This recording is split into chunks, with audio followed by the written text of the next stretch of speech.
From what you can tell, how do Australians and in particular Tasmanians fare in all of this?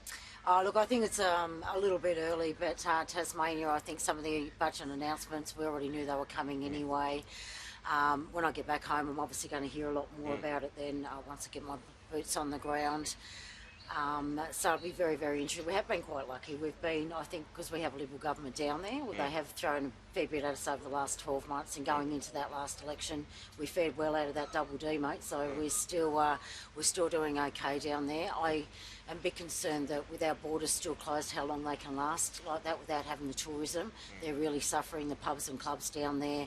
Our kids are still not back at UTAS yet on the grounds. They're really feeling the mental health situation down there, and obviously they're going to be paying more for their degrees. From what you've been able to tell so far, and we will get to degrees in just a second, but do you think this will work? I mean, it's very much a gamble here. Put to the Treasurer a little bit earlier, it's dependent on a vaccine, it's dependent on borders opening, staying open for that matter. Are you that confident? Look, if we don't have a vaccine and we're going to have second and third flare-ups around the country, I'm not that confident. I'll be honest with you, I've got a feeling that this budget, or May's budget, will look very, very different to this one. It is rather concerning. So I think we're going to see the real hit after Christmas in late March, and then you're really going to see where we're at by the end of June next year. So a May budget, I think, would be a great idea just to see where we're at. 56% of all people who lost their jobs during the pandemic were women.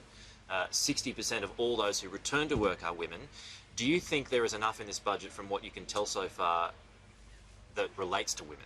No, I don't think there is enough given out there to women, and we certainly could have started with the childcare sector. That would have certainly helped. No money's been thrown at that. They've been struggling for years. You know, there's especially a lot of single mums out there already struggling. It would have been nice to give them a bit of a break on those childcare fees, but certainly not enough. I want to see what they're doing with super for women for when they get older as well.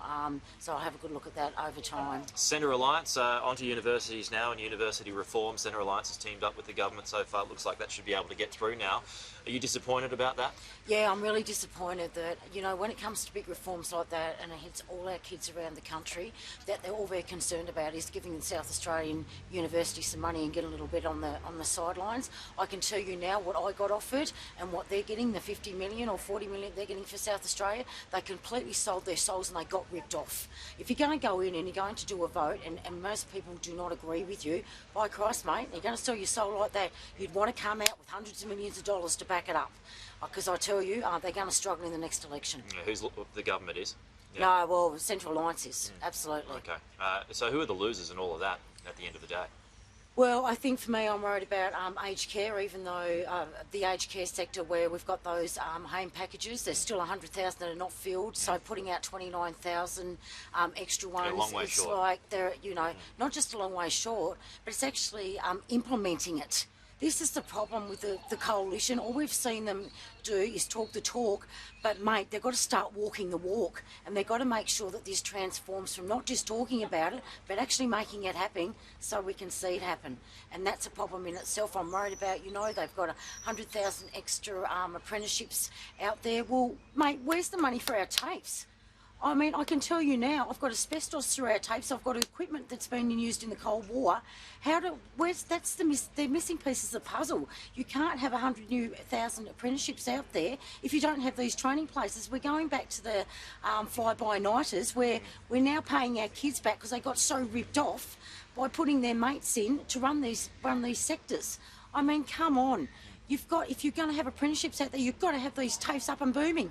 Hardly any money for them, mate. Do you see any problem with this omnibus bill passing? Yeah, I do see a problem with the omnibus bill passing, and what really bothers me more than anything is when you put everything in together and basically they put a noose around your neck and they say you're either voting for everything or nothing gets through, and that is not the way to do politics, not in the 21st century. Is that how you feel? Noose around the neck? Yeah, that's how I feel, and I imagine that Albo's feeling that this morning too. I can't speak for Albo, but you know, when you chuck everything in an omnibus, you've got to go, you know, why are you putting the bad bits with the good bits? Let's discuss it. And they're not even open for discussion. So ramming that sort of stuff through, I just find that really, really difficult. It comes down to communication. It comes down to making sure that, like I said, politics in the 21st century, both those leaders should agree on stuff, not ramming things down our throats. Okay. And that's really disappointing that the Liberal Party's still playing that way. Don't shirt front us. Don't shirt front us, because there's no need for it.